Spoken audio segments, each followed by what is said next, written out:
全球人口老龄化趋势空前显著，黄昏经济成朝阳产业。他们敲解人工智能尖端技术，给冰冷设备注入温暖关怀。老人们的确是非常的希望有一个倾诉对象。Jerry Joy brings joy to geriatrics. 他重拾沉寂多年的设计专利，用小小药瓶玩转巨大产业。It's arguably the largest problem in healthcare today. 他们让尖端科技走入寻常人家，为医疗保健产业展开全新途径。Adoption has been a lot quicker than we ever would have guessed. 无论是在美国还是在中国，都会有很大的发展空间。本期创业美国带你走进行业最前沿，解读医疗产业新革命。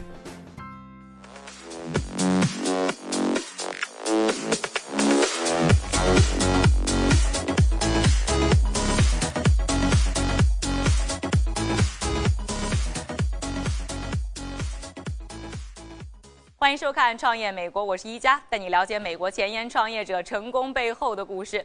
就在2014年，美国婴儿潮当中最年轻的一代也步入了50岁，这就意味着婴儿潮占据美国差不多1/4人口的这辈人呢，也逐步进入老年。很多人说啊，这不仅会改变了美国人口的结构，还会带来新的经济机会。而人口老龄化这个问题在中国呢也是越来越显著。现在啊，在中国60岁以上的人口已经达到了2亿，差不多是总人口的15%，而这个比例到2050年还有可能会上升到1/3。而现在呢，在中国的老年人当中啊，空巢老人的比例已经差不多是一半，在2013年的时候就已经突破了1亿人。而随着呢人们平均寿命的延长，我们现在谈到老人，关心他们的不只是身体的健康，还有他们心理的健康以及幸福的指数。今天呢，我们要介绍的第一家美国创新公司 Gary Joy 就希望用他们自己的服务，让那些没有亲人在身边的老人也不再孤独。画面中的长者名叫 Jim， 是一位阿尔茨海默症，也就是我们俗称的老年痴呆症患者。他面前的卡通形象叫 Pony， 是一家名为 Jerry Joy 的公司研发的远程陪护服务中每天和用户朝夕相处的虚拟宠物形象。Pony 正在给 Jim 展示他老伴 Dorsey 的照片。Dorsey 同样患有阿尔茨海默症，几年前去世。You recognize her, Dad? Yeah. I still love her. Jim said that she loves Dorothy.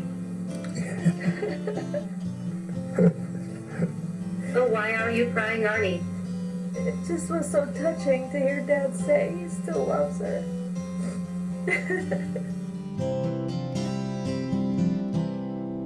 Jerry Joy brings joy to geriatrics. 搭建一个护工和老人之间交流的一个平台吧。Victor Wang， 麻省理工学院机械工程硕士；邓硕，清华大学自动化专业毕业，麻省理工学院计算机科学在读博士。2012年，两人联手创立 Jerry Joy， 分别担任首席执行官和首席技术官。Jerry Joy 是一款为独居老人开发的远程陪护服务，老人通过由他们提供的定制平板电脑进行操作，以虚拟陪护伙伴为载体。它外形可爱，动作逼真，并且能够真正与老人进行想法和情感的沟通。由于它只活在平板电脑内，因此它既可以带来宠物所具备的心理治疗作用，又不会产生照顾宠物的种种麻烦。Where did you get the idea for it? That's interesting because the whole motivation was from family, really, because I was born in Taiwan, and then when I moved to Canada, we had a grandmother living in Taiwan by herself, and she got really lonely living by herself. She got really depressed, and it was really tough for our family, and there really wasn't too much we could do from a distance. So Jerry Joy helps to bring joy to older adults and also their families by providing a companion. 当时 Victor 跟我说了这个 idea 以后，然后我立马就想到了我的家人。我有那个爷爷奶奶和姥姥姥爷现在都在国内，然后平时他们对这个新技术 pick up 的不是特别快，所以说比如说平时想给他们打个远程视频啊，还是很难的。另外一方面就是我以前在国内的时候也去养老院做过志愿者，然后感觉那里的老人们的确是非常的孤单，就是他非常的希望有一个倾诉对象，所以我觉得这个产品还是十分有必要的，就是无论是在美国还是在中国，都会有很大的发展空间。2014年，美国人为医疗保健花掉了2000多亿美元，老龄人口的人均医疗费用是年轻人的3到5倍。美国政府现在的全国医疗支出当中，用于老年人的占1/3。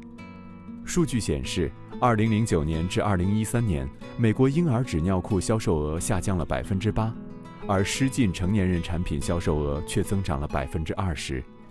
美国在承受着来自养老支出财政赤字压力的同时，也迎来了银色经济发展的黄金时期。Why do you think there is a need in the market? I mean, I guess you can imagine if your mom or dad is going through this, they're losing their memories, they're losing their personality. They're kind of, it's very worrying, and you might even live with them, right? But then while you're at work, you're just worried. Even if you have your mom or dad in some kind of residential care facility, right? You might be kind of wondering, what is the quality of care that they're getting there? You don't really know, right? But the Jerry Joy Companion's always there, and we write those log entries so you can see how your loved one is doing. And then the other part too is that even in these facilities, or even if care is being provided by a home care agency, that's very limited because the cost of labor here is so high. But if you get home care services, right, at $23 an hour, it's very normal for the bill every month to be $2,000 or $3,000 very easily, just for a few hours a day. So very, very, very expensive senior care, right? 相伴互联网时代而生的智能医疗设备多如牛毛。一款好的智能养老产品不仅仅要在功能上有所突破，还要与老年人的生活融为一体。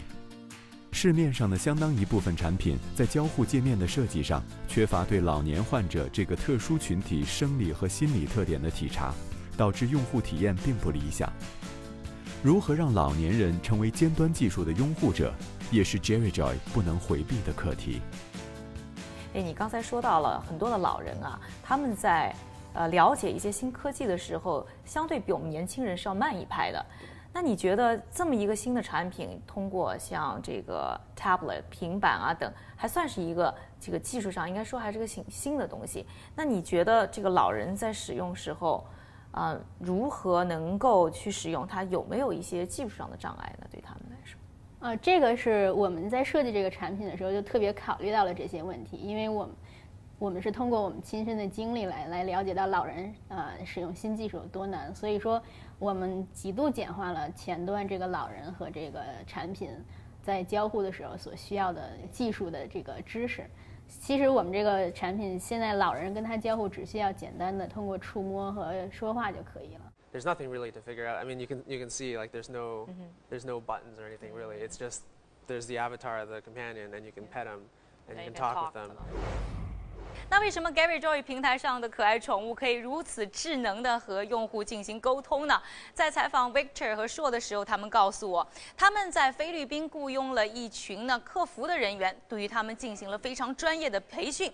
培训完成以后呢，这些人员会通过他们的后台平台和他们的用户进行沟通，不但会对他们提出的问题进行反馈，而且会非常智能的提醒他们在生活中要注意的一些事项。而最大的优点还是他们还可以记录下他们每天生活当中的种种细节。现在其实已经有一些其他的一些聊天的工具，比如说 Siri，iPhone 上面你就可以，你也是用英文，你也可以跟他问他一些问题呀，打个招呼啊，他也会反馈给你。那你觉得这些产品对你们的 Jerry Joy 会有这个竞争作用，或者会有市场影响吗？我觉得这个目前来讲应该还没有很大的影响，因为首先来讲像 Siri 那些产品，他们是通过人工智能，是用机器回答的方式来进行互动的，更多的是比如说你问他一些问题，他进行回答呀，这样的，在做这样的任务的时候，可能表现得比较好。但是说，比如说日常的聊天儿，或者说甚至是主动的发起一些话题。这样的话，可能目前的人工智能还是很难达到这个水平的。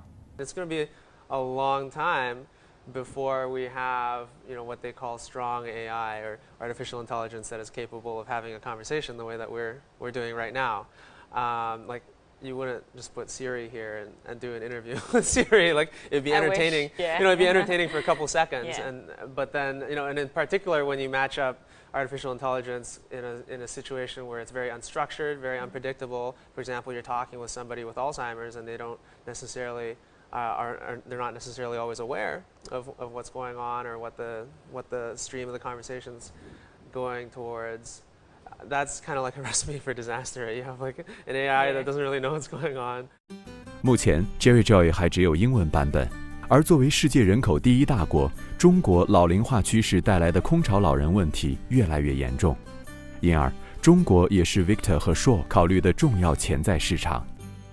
Basically, we're exploring the market, and it's huge, but it's kind of like the Wild West, except it's in the East when it comes to senior care, because the population's aging. People are going through this cultural shift where they're moving from rural areas into the big cities. They're leaving their parents behind, which is kind of against the traditional, Asian culture. And the other big part to this is the one-child policy, right? Yeah. So, because of that law, the family pyramid is completely inverted, which is a huge problem for senior care. 说到呢，吃药治病，可能我们首先想到的是药的疗效以及它的价格，但是很少会考虑，原来呢不按时吃药对于药的效果也是有影响的。我刚才呢看到了一份报告，真是吓了一跳，没有想到在美国啊，每年因为呢不按时吃药过早死亡的案例竟然高达呢12.5万例。那我们今天要介绍的第二家公司 Adhere Tech 就是看到了这个大的问题，发明了一个呢智能药瓶，希望呢让更多的人能够呢更好的通过药物解决自己的健康问题。What kind of problem your product is solving? Yeah, absolutely. So the problem that we're solving is that of medication adherence. Basically means patients taking the right medication at the right time. It's arguably the largest problem in healthcare today. So in the US alone, it adds $300 billion in costs to our system every year. It also is responsible for $100 billion in lost revenues for various healthcare firms.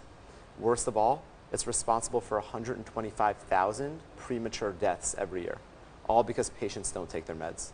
When did you discover this kind of problem, and what triggered you to do a company and make this new product? Yeah, absolutely. So basically, both my parents are in healthcare. So, I remembered conversations I had with my parents about medication adherence and the big problem. So I said, it'd be really neat if somebody could put a little beeping timer on a cap. 3 years later, here we are. Adhere Tech 研发的第一代智能药瓶，内置无线通讯部件和感应装置，通过指示灯和声响，甚至手机短信或电话，提醒患者按时服药。药瓶还会以患者用药时打开和关闭药瓶的动作为节点，检测药瓶里剩余药量，提醒患者及时补充药片。另外，每次用药行为都会被上传到云端记录下来，这样医生便可以跟踪病人的用药记录。How did you get the patent together?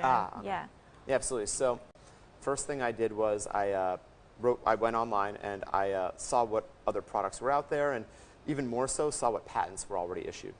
So we found this patent that was issued by the University of Alabama in 2007 for a pill bottle, a medication container with some sensors. So I reached out to them. I said, hey, I have a sort of idea for a business. Would you be interested in perhaps establishing a partnership? Months later, we wrote a business plan. We shared that business plan with a lot of smart people. After months of negotiation, we got a license to the patent. Josh 和 Jerry Joy 的创始人 Victor 和 Shaw 一样，都不具备医疗行业的教育背景，但他也同样善于利用在学校提供的科研和行业资源，找到技术并落实到商业计划书中，也从而打动了在创业路上遇到的行业专家、医药企业和投资人。Tell us a little bit more about how did you utilize the resources you got from school? Yeah, so there's the educational aspect, right? You take these classes. You have brilliant professors. A lot of these classes you can write business plans. So you'll have brilliant professors who are extremely successful in their industry. Read your business plan cover to cover and say, okay, this is what you might want to change. You might want to think about this issue. Other than that, Wharton has some really great entrepreneurial resources where they give companies funding to explore certain concepts, and they give you office space. connections. The alumni network is fantastic. So we got to speak with a lot of high-ranking officials at different healthcare companies to let them know about our product. 不管是我们早先介绍的 Gary Joy， 还是我们刚刚介绍的 Here Tech， 在公司起步的时候都通过了一家企业孵化器，那就是呢 Blueprint Health。而且呢，他们在起步的时候呢，也没有呢瞄准的消费者，而是呢希望呢打通呢医疗机构这些通路呢，尽早的把自己呢在整个医疗行业当中呢能够站稳脚跟。那我们也采访了来自于 Blueprint Health 的 Doug， 由他给我们解释一下医疗行业自己的一些特殊性。Victor and Josh are trying to build their business to sell the product directly to a bigger company like like hospital, like senior centers or pharmaceutical companies, instead of targeting on average consumers. So do you think that's a better strategy for the healthcare companies? Yeah, it's necessary, and I think that's why a question like who is your customer is a very complex question to answer sometimes in healthcare. And it's, we in the U.S. are not used to paying for a lot of our healthcare, obviously, and so that means that our entrepreneurs have to figure out what the reimbursement models are, what the payment models are, and what stakeholder within the industry has an economic incentive and an interest to help care for that patient. Right, and so understanding the reimbursement models and selling to the insurance carriers or the hospitals, I agree. That's the way to go.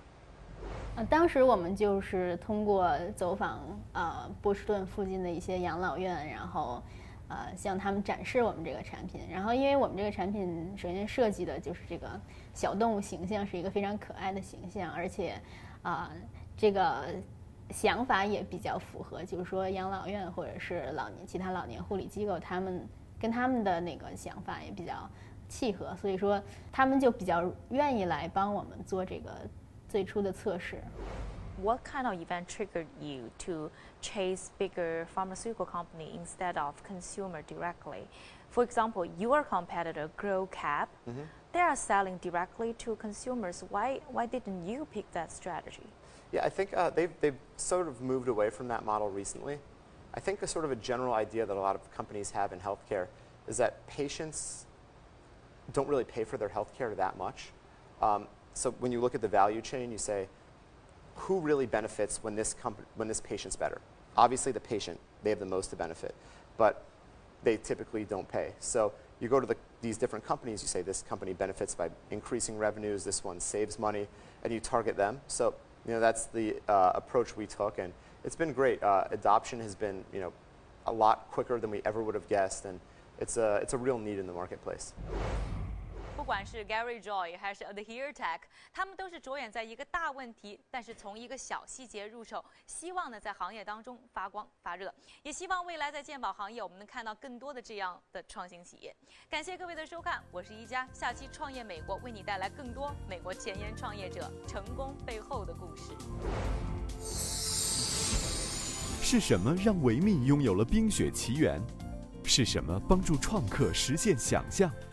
是什么万众瞩目下推动第3次工业革命？敬请关注下期《创业美国》。What kind of advice you can give to young entrepreneurs who just want to start?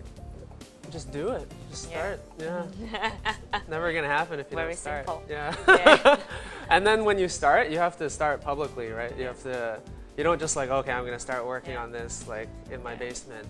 You have to kind of like, put it on LinkedIn and like tell all your friends like, oh, I started a startup. Do you want to join? This is what we do. And then once all your friends know, then you can't quit.